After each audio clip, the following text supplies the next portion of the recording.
আপনারা যার জন্য অধীর আগ্রহে রয়েছেন সেই অখিল গগৈ মহাশয়ের বক্তব্য আপনাদেরকে শোনাতে চাচ্ছি। এবারে আমরা রাইজোর দলের সম্মানীয় সভাপতি তথা শিবসাগর সমষ্টির সংগ্রামী বিধায়ক শ্রীযুক্ত অখিল গগৈ মহাশয়কে ওনার মূল্যবান বক্তব্য তুলে ধরার জন্য অনুরোধ করব।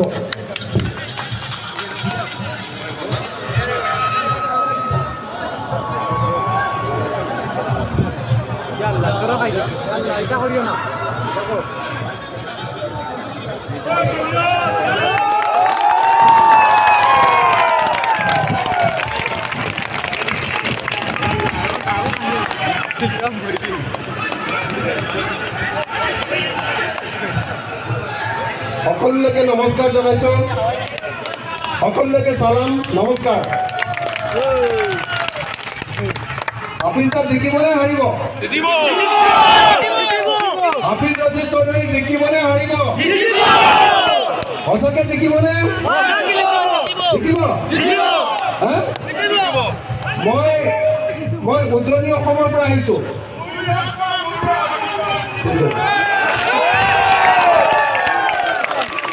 মই উজনি অসমৰ পৰা আহিছোঁ। যোৰহাটত আৰু ডিব্ৰুগড়ত কেম্পেইন কৰি আছিলোঁ। মই আপোনালোকক প্ৰথমতে খবৰ দি লওঁ যে যোৰহাটত আমি বিৰোধী ঐক্য মঞ্চৰ প্ৰাৰ্থী ইণ্ডিয়াৰ প্ৰাৰ্থী গৌৰৱ গগৈক অতি কমেও 2 লাখ ভোটত জয়ী কৰাম।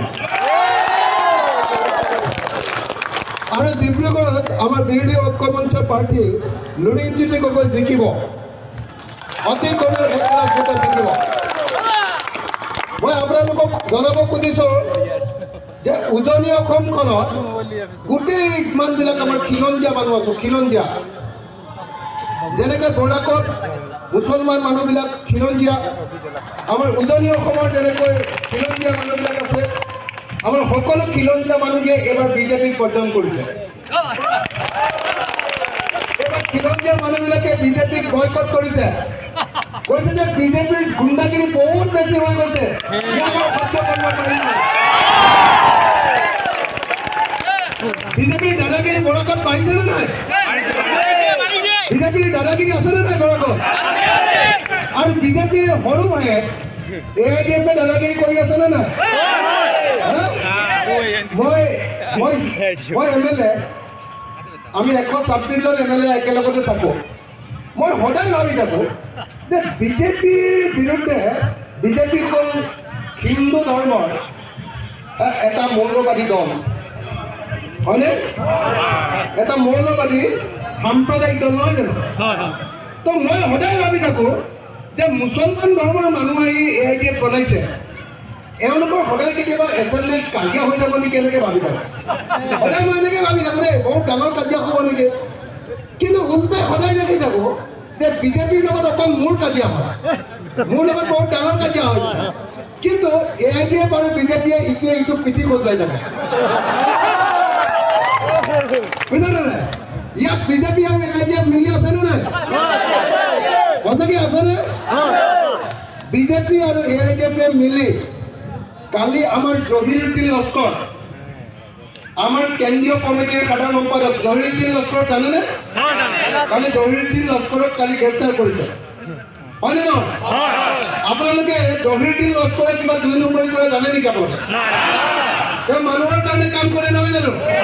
তেওঁ মানুহৰ কাৰণে কাম কৰে। য'তেই মানুহৰ উচ্ছেদ হৈছে জহিৰুদ্দিন লস্কৰ গৈ জঁপিয়াই পৰেগৈ, য'তেই অন্যায় হৈছে জহিৰুদ্দিন লস্কৰে মাত পাতে। জহিৰুদ্দিন লস্কৰ আপোনালোকৰ বৰাকৰ পৰা উঠি অহা এজন অত্যন্ত গুৰুত্বপূৰ্ণ জাতীয়তাবাদী নেতা। উঠি অহা জহিৰুদ্দিন লস্কৰক কলিতে মাৰি পেলাবৰ কাৰণে হিমন্ত বিশ্ব শৰ্মা, বিজু হাজৰিকা আৰু কৰিমুদ্দিন বৰভূঞা এওঁলোকে মিলি জহিৰুদ্দিন লস্কৰক এতিয়া জেল দিব খুজিছে।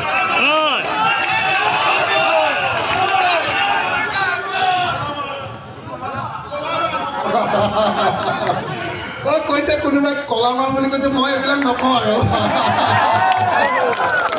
মই আপোনালোকক এটা কথা কওঁ দেই, বৰাক উপত্যকাৰ মানুহক ব্ৰহ্মপুত্ৰ উপত্যকাৰ মানুহে অন্যায় কৰে বুলি, বেছি সন্মান নকৰে বুলি, বৰাক উপত্যকাৰ মানুহক ব্ৰহ্মপুত্ৰ উপত্যকাৰ দিছপুৰে বেছি গুৰুত্ব নিদিয়ে বুলি বহুত সময়ত মই বৰাক উপত্যকাৰ বহুত মানুহক কোৱা শুনিছোঁ। বহুত মানুহক মই কোৱা শুনিছোঁ যে বৰাক উপত্যকাৰ মানুহক দিছপুৰলৈ গ'লে গুৰুত্ব নিদিয়ে। কিন্তু আপোনালোকে দিছপুৰলৈ যিকেইটা মানুহ পঠিয়াইছে, কৰিমুদ্দিন বৰভূঞা, এবাৰ লগ পালে আপোনালোকে গম পাব যে কৰিমুদ্দিন বৰভূঞাক সন্মান কৰিবলগীয়া মানুহ হয়নে নহয়। একদম চাদা চিনি দালাল হ'ল কৰিমুদ্দিন বৰভূঞা।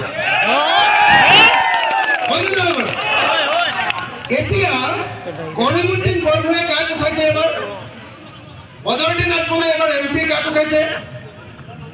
পাৰুল চৌধুৰী, হয়নে নহয়? মোক আপোনালোকে কওকচোন যে পাৰুল চৌধুৰী নামৰ মানুহজনে দিল্লীত গৈ কি কয়? মোক এটা কথা কওক, পাৰুল চৌধুৰী নামৰ মানুহজনে দিল্লীত গৈ কি ক'ব? কিবা ক'ব পাৰিব? কৰিমগঞ্জতে যি মানুহজনে মুখেৰে মাতিব নোৱাৰে, কথা ক'ব নোৱাৰে, অসমত যিজন মানুহৰ ভইচ আজিলৈকে মই কোনোদিন শুনা নাই, হয়নে? সেই পাৰুল চৌধুৰী ইয়াত AIDF-এ এইকাৰণে তুলিছে যাতে মুছলমানৰ ভোটটো ভাগ হয়, যাতে বিজেপিটো জিকিব পাৰে। হয়নে নহয়? ইয়াৰ বিপৰীতে আমি যিজন কেণ্ডিডেট তুলিছোঁ, হাফিজ ৰছিদ, কি নাম? হাফিজ ৰছিদ আহমেদ চৌধুৰী। হাফিজ ৰছিদ আহমেদ চৌধুৰী গুৱাহাটী হাইকোৰ্টৰ চিনিয়ৰ এডভোকেট। তেখেতৰ সন্মান এজন জাজৰ, গুৱাহাটী হাইকোৰ্টৰ এজন জাজৰ সন্মান, যেনেকৈ জাজ এজনৰ যিমান সন্মান থাকে এজন জাজৰ নিচিনা তেখেতক অসমৰ মানুহে সন্মান কৰে। হাফিজ ৰছিদ চৌধুৰী হিমন্ত বিশ্ব শৰ্মা, মই যিজনক আটাইতকৈ বেছি বেয়া পাওঁ, সেই হিমন্ত বিশ্ব শৰ্মাইও ছাৰ বুলি মাতে, হয় নহয়? এতিয়া হিমন্ত বিশ্ব শৰ্মাৰ দালাল কৰিমুদ্দিন বৰভূঞা, তেওঁৰ এজেণ্ট পাৰুল চৌধুৰী। পাৰুল চৌধুৰীক আপোনালোকে MP টিকেট পঠিয়ালে ভাল হ'ব নে হিমন্ত বিশ্ব শৰ্মাই ছাৰ বুলি মতা হাফিজ ৰছিদ আহমেদ চৌধুৰীক আপোনালোকে MP টিকেট ভাল হ'ব?